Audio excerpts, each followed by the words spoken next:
அனைவருக்கும் உங்கள் சகோதரி சரண்யாவின் அன்பான வணக்கம். ஒவ்வொருத்தரோட மனசுலயும் 1000 எண்ணங்களும் பல கருத்துகளும் இருக்குது. என்னோட கருத்து தான் சரி, உன்னோட கருத்து தவறு, இந்த மாதிரி கருத்து வேறுபாடுகளும் இருக்குது. இப்படிப்பட்ட கருத்துகளும் எண்ணங்களும் உண்மையிலேயே யாருடையது அப்படிங்கறத தான் இன்னைக்கு நம்ம ஒரு சுவாரஸ்யமான தத்துவ ஞானி ஓஷோ சொன்ன ஒரு ஜென் கதை மூலமா தெரிஞ்சுக்க போறோம். இந்த கதைய கடைசி வரைக்கும் கேளுங்க, அப்பதான் உங்களுக்கு முழுசா புரிஞ்சுக்க முடியும். முன்னொரு காலத்துல தத்துவ பிரிவுல ஒரு சிறந்த மாணவன் படிச்சுட்டு வந்தான். அந்த மாணவன் தன்னோட பேராசிரியர் கிட்ட நமக்குள்ள இல்லாத ஒரு கருத்தை மத்தவங்களால நம்மளோட மனசுக்குள்ள உருவாக்க முடியும்னு சொன்னான். அத அந்த பேராசிரியர் ஏத்துக்கல. உடனே அந்த மாணவன், இத நான் உங்ககிட்ட கண்டிப்பா நிரூபிப்பேன் அப்படின்னு சொன்னான். அந்த பேராசிரியருக்கு அந்த மாணவனை ரொம்பவும் பிடிக்கும். அந்த பேராசிரியரோட மனைவியும் அந்த மாணவன் கிட்ட அன்பா நடந்துப்பாங்க. அந்த மாணவன் அந்த பேராசிரியரோட மனைவி கிட்ட போய், நாளைக்கு காலையில பேராசிரியர் எழுந்த உடனேயே நீங்க அதிர்ச்சி அடைஞ்சது போல காட்டிக்கிடணும். அவர்கிட்ட போய், என்னாச்சு உங்களுக்கு? இரவு படுக்கைக்கு போறதுக்கு முன்னாடி நல்லா தானே இருந்தீங்க, இப்போ உங்களோட முகம் வெளுத்தது போல இருக்குதே, உடம்பு சரியில்லையா உங்களுக்குன்னு கேட்கணும் அப்படின்னு அந்த மாணவன் கேட்டுக்கிட்டான். அடுத்த நாள் காலையில மனைவி பேராசிரியர் கிட்ட அதே மாதிரி சொன்னதும் பேராசிரியர் அதை உடனே மறுத்துட்டாரு. அவரு, என்ன வளர்ற, நான் நல்லா தானே இருக்கிறேன் அப்படின்னு சொன்னாரு. அடுத்ததா அந்த மாணவன் அவரோட தோட்டக்காரர் கிட்ட, அவர் தோட்டத்துக்கு வந்த உடனேயே நீங்க, என்ன ஆயிடுச்சு கடவுளே, என்ன நிகழ்ந்துச்சு, உங்களால நடக்க முடியலையே, நீங்க நடுங்குறீங்களே, உங்களுக்கு என்னவோ நடந்துருச்சு, உள்ள போய் உட்கார்ந்து ஓய்வு எடுத்துக்கோங்க, நான் போய் டாக்டரை கூப்பிட்டுட்டு வரேன் அப்படின்னு சொல்லணும் அப்படின்னு அந்த மாணவன் கேட்டுக்கிட்டான். அதோட அந்த 2 பேர்கிட்ட அந்த மாணவன், அந்த பேராசிரியர் என்ன சொல்றாரோ அத அப்படியே அவரோட வார்த்தைகளை நீங்க எழுதி வச்சுக்கோங்க, நான் அதை வாங்கிக்கிறேன் அப்படின்னு சொல்லியிருந்தாரு. அதே மாதிரி அந்த தோட்டக்காரரும் சொன்ன உடனே பேராசிரியர், ஆமா என்னவோ போல இருக்குது, நான் ஓய்வு எடுக்கணும், என்னால பல்கலைக்கழகத்துக்கு போக முடியாது, ஆனா டாக்டர் எல்லாம் கூப்பிட வேண்டிய அவசியம் இல்லை அப்படின்னு சொன்னாரு. அவரு முழு ஆரோக்கியத்தோட தான் இருந்தாரு, எந்த பிரச்சனையுமே அவருக்கு கிடையாது. அதனால அவர் பல்கலைக்கழகத்துக்கு அரை மணி நேரமோ இல்லைன்னா 1 மணி நேரமோ போறதா முடிவு செஞ்சாரு. அவர் போற வழியில அந்த மாணவன் நம்புற பல பேர்கிட்ட அந்த மாணவன் சொல்லி வச்சிருந்தாரு. அடுத்ததா வழியில ஒரு போஸ்ட் மாஸ்டர் இருந்தாரு. அந்த மாணவன் அவர்கிட்ட, நீங்க ரொம்பவும் வேலையா இருந்தா கூட தவற விட்டுடாதீங்க, பேராசிரியர் உங்களை கடந்து போகும்போது எங்க போறீங்க, என்ன செய்றீங்க, உங்களுக்கு என்ன பைத்தியமா, இந்த உடல்நிலைய வச்சுக்கிட்டு நீங்க இப்படி நடக்கலாமா, உங்களுக்கு உடம்பு சரியில்லை, என்னோட வீட்டுல ஓய்வு எடுத்துக்கோங்க, நான் போய் டாக்டரை கூப்பிட்டு வரேன்னு சொல்லுங்க, அவர் சொல்றத அப்படியே குறிச்சு வச்சுக்கோங்க, நான் அந்த குறிப்புகளை சேகரிச்சுக்கிறேன் அப்படின்னு அந்த மாணவன் சொன்னான். அந்த போஸ்ட் மாஸ்டரும் அதே மாதிரி சொன்ன உடனே பேராசிரியர், ஆமா நேத்து இரவுல இருந்தே என்னவோ தவறானது மாதிரி ஒரு உணர்வு, என்ன தவறாயிடுச்சுன்னு எனக்கு சரியா தெரியல, ஆனா என்னவோ சரியில்லை, நான் இன்னும் நெடுநாள் வாழ போறது இல்லைங்கிறது போல ஒரு அச்சம், ஒரு நடுக்கம் எனக்குள்ள ஓடுது அப்படின்னு சொன்னாரு. அவரோட வீடும் பல்கலைக்கழகமும் கிட்டத்தட்ட 1 கிலோமீட்டர் தூரம் இருக்கும். அவர் எப்பவுமே நடந்துதான் போவாரு. ஆனா அன்னைக்கு அவரு வழியில வந்த இன்னொரு பேராசிரியரோட காரை நிறுத்தி, என்னால நடந்து பல்கலைக்கழகத்துக்கு வந்தடைய முடியுமான்னு தெரியல அப்படின்னு சொன்னாரு. பல்கலைக்கழகம் இருந்த இடம் மலைப்பகுதி, மேடும் பள்ளமுமா இருந்துச்சு. இவரோட வீட்டுல இருந்து இவரோட தத்துவ பிரிவு இருந்த இடம் மேடா இருந்துச்சு. அந்த பிரிவு மலை உச்சிக்கு மேல அமைஞ்சிருந்துச்சு. அவரோட வீடு கீழே பள்ளத்துல இருந்துச்சு. பேராசிரியர், எனக்கு மூச்சு வாங்குது, உடம்பு நடுங்குது, எனக்கு காய்ச்சல்னு நான் நினைக்கிறேன், என்னன்னு எனக்கு சொல்ல தெரியல, எனக்கு என்னவோ போல இருக்குது அப்படின்னு சொல்லி லிஃப்ட் கேட்டாரு. அவரை கடந்து போன அந்த பேராசிரியரும் கூட அந்த மாணவனால அனுப்பி வைக்கப்பட்டவர் தான். அவர் ரொம்பவும் மோசமான நிலையில இருக்கிறது போல, நீங்க காரை நிறுத்தி என்ன பிரச்சனைன்னு கேட்கணும் அப்படின்னு சொல்லியிருந்தாரு.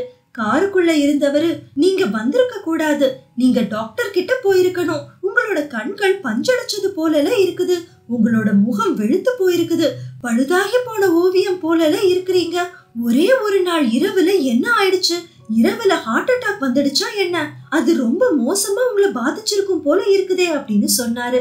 அதுக்கு அந்த பேராசிரியர், நான் தூங்கிட்டு இருக்கும் போது ஹார்ட் அட்டாக் வந்திருக்கும் போல இருக்குது, அப்போ எனக்கு தெரியல, இப்போ என்னால உணர முடியுது, எல்லா விதமான அறிகுறிகளும் என்னோட வாழ்க்கை முடிவுக்கு வந்துடுச்சு போல காட்டுது அப்படின்னு சொன்னாரு. அந்த பேராசிரியர் தத்துவ பிரிவுக்குள்ள நுழையும் போது அங்க வாசல்ல உட்கார்ந்திருந்த பியூன் கிட்ட அந்த மாணவன் அவர் வந்த உடனேயே நீ உடனே எழுந்து அவரை தாங்க பிடிச்சுக்கோ அப்படின்னு சொல்லியிருந்தாரு.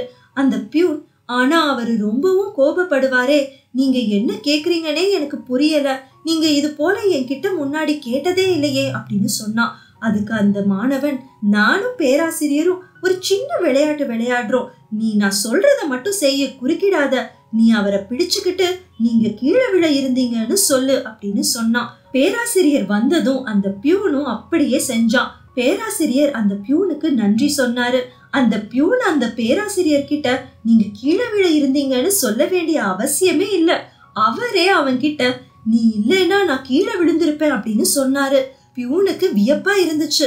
பிரிவுக்குள்ள அந்த பேராசிரியருக்காக அந்த மாணவன் காத்துட்டு இருந்தான். அந்த மாணவன் பேராசிரியரை பார்த்த உடனேயே கடவுளே நீங்க ஆவி போல காணப்படுறீங்க, உங்களுக்கு என்ன நடந்துச்சுன்னு கேட்டான். அவரை பிடிச்சு ஒரு நாற்காலியில உட்கார வச்சான். அந்த பேராசிரியர் ஒரு விஷயம் நான் உன்கிட்ட சொல்லணும், என்னோட குழந்தைங்க ரொம்பவும் சின்ன பிள்ளைங்க, அவருக்கு 2 குழந்தைங்க இருந்தாங்க.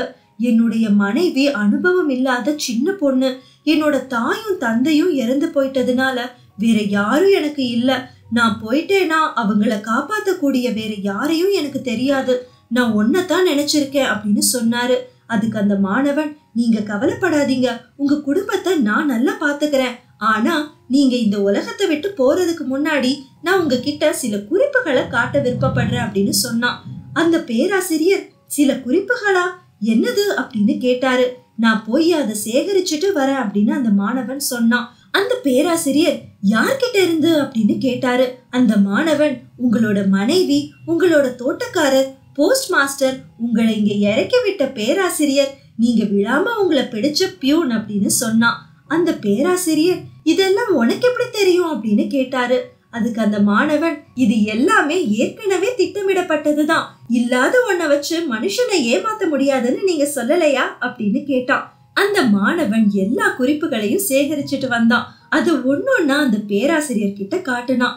அதோட அந்த மாணவன் அந்த பேராசிரியர் கிட்ட எப்படி நீங்க சிக்கிக்கிட்டு இருக்கிறீங்கன்னு நீங்களே பாருங்க, ஒண்ணும் இல்லைன்னு உங்களோட மனைவி கிட்ட முற்றிலுமா மறுத்திருக்கிறீங்க, தோட்டக்காரர்கிட்ட ஒரு வேலை ஏதாவது இருக்கலாம்னு சொல்லியிருக்கிறீங்க, ஆனா அது ஒரு வேலைன்னு தான் இருக்குது, அதுல உங்களுக்கு உறுதி கிடையாது, ஆனா அந்த எண்ணம் வந்துடுச்சு. போஸ்ட் மாஸ்டர் கிட்ட ஆமா ஏதோ ஆயிடுச்சு, காலையில இருந்து ஏனோ நான் ரொம்பவும் நல்லா இல்லைன்னு சொல்லியிருக்கிறீங்க, ரொம்பவும் சோர்வா இருக்குதுன்னு சொல்லியிருக்கிறீங்க. பேராசிரியர் கிட்ட கார்ல வரும்போது நீங்களே தூங்கும் போது ஹார்ட் அட்டாக் வந்துடுச்சுன்னு ஒத்துக்கிட்டு இருந்திருக்கீங்க, அதோட ரொம்ப சோர்வாவும் உணர்ந்திருக்கிறீங்க, நீங்க ரொம்பவும் வலிமையுள்ள மனிதர், தத்துவ பிரிவு வரைக்கும் நடந்து வர முடியாதுன்னு நீங்களே நினைச்சிருக்கிறீங்க. அதோட அந்த பியூன் குதிச்சு தாவி பிடிச்ச போது நீங்களே நான் விழ இருந்தேன், பிடிச்சிட்ட, ரொம்பவும் நன்றின்னு சொல்லியிருக்கிறீங்க. உங்களோட உடல்நிலை சரியில்லைங்கிறது உங்க மேல திணிக்கப்பட்ட ஒரு கருத்து, அவ்வளவுதான் அப்படின்னு அந்த மாணவன் சொன்னான். அந்த மாணவன் தொடர்ந்து சொன்னான், என்ன நிகழ்ந்துச்சுன்னு பாத்தீங்களா, இத தொடர்ந்து நிகழ்த்தி இருந்தா உங்களோட உயிருக்கே கூட ஆபத்து வந்திருக்கும், ஒரு டாக்டரையும் இத போல செய்ய சொல்லியிருந்தா உங்களோட உயிருக்கே ஆபத்து வந்திருக்கும் அப்படின்னு அந்த மாணவன் சொன்னான். அந்த குறிப்புகளை பார்த்த உடனேயே அந்த பேராசிரியர் சரியாயிட்டாரு, அவரு ரொம்பவும் ஆரோக்கியமாயிட்டாரு. அவரு சிரிச்சுக்கிட்டே பியூனை பார்த்து இந்த மாணவர் சொல்றத கேட்காத, அவரு ரொம்பவும் அபாயகரமான மனுஷன், அவரு கிட்டத்தட்ட என்ன கொன்னுட்டாரு அப்படின்னு சொன்னாரு. அதோட அவரு அந்த இன்னொரு பேராசிரியர் கிட்ட இது சரியில்லை, நீ எனக்கு ஹார்ட் அட்டாக்னு பரிந்துரை செஞ்சிருக்க அப்படின்னு சொன்னாரு. போஸ்ட் மாஸ்டர் கிட்ட நீங்க என்னோட பக்கத்து வீட்டுக்காரர், என்னை இறப்பு வரைக்கும் தள்ளுறது சரியா அப்படின்னு கேட்டாரு. அவரு ரொம்பவும் கோபம் அடைஞ்சது அவரோட மனைவி கிட்டதான். அவரு என்னோட மாணவன் எல்லாரையும் சரி கட்டிட்டான், அவன் எல்லாரோட மதிப்பையும் பெற்றிருந்தான், ஆனா என்னோட மனைவியே அவனோட பேச்ச கேட்டு என்னை ஏமாத்திட்டாளேன்னு என்னால நம்பவே முடியல, நாங்க ஒரு வாத போட்டியில இருந்தோம், அது என்னோட மதிப்பையும் மரியாதையும் சம்பந்தப்பட்டது, நீ அதை கெடுத்துட்டியே அப்படின்னு குற்றம் சாட்டினாரு. ஆனா அவரோட மனைவி நீங்க உங்களோட மாணவருக்கு நன்றி செலுத்தணும், ஒரு மனுஷன் கிட்ட இல்லாத ஒரு கருத்தை இந்த சமூகம் திட்டம் செஞ்சு அவங்கக்குள்ள விதைக்க முடியும் அப்படின்னு நிரூபிச்சதுக்காக நீங்க தான் உங்க மாணவன் கிட்ட நன்றி சொல்லணும் அப்படின்னு சொன்னாங்க. இந்த புத்திசாலியான மாணவன் வேற யாரும் கிடையாது, தத்துவ ஞானி ஓஷோ தான். நம்மள ஒரு ஹிந்துனோ இல்ல கிறிஸ்துவனோ இல்லனா முஸ்லிம்னோ நினைச்சுக்கிட்டா அதுவும் நம்ம மேல திணிக்கப்பட்டதுதான். நம்ம கடவுள் இருக்கிறாரு இல்லைன்னு எதை நினைச்சாலும் அந்த கருத்தும் நம்ம மேல திணிக்கப்பட்டதுதான். சொர்க்கம் நரகம்னு ஒண்ணு இருக்குதுன்னு நம்ம நினைச்சாலும் இதுவும் திட்டமிடப்பட்டு சமுதாயத்தால நமக்குள்ள உருவாக்கப்பட்டதுதான். நமக்குள்ள இருக்கிற எல்லா கருத்துக்களும் எண்ணங்களும் நம்மளோடது கிடையாது, எல்லாமே இந்த சமூகத்தால திட்டமிடப்பட்டதுதான் அப்படின்னு ஓஷோ சொல்றாரு. இதே மாதிரி இன்னும் நிறைய நல்ல பதிவுகளை நீங்க கேட்கணும்னு விருப்பப்பட்டீங்கன்னா டீபாட் கதைக்கு சப்ஸ்கிரைப் பண்ணிக்கோங்க. நம் வாழ்க்கை நம் கையில். இது டீபாட் கதை.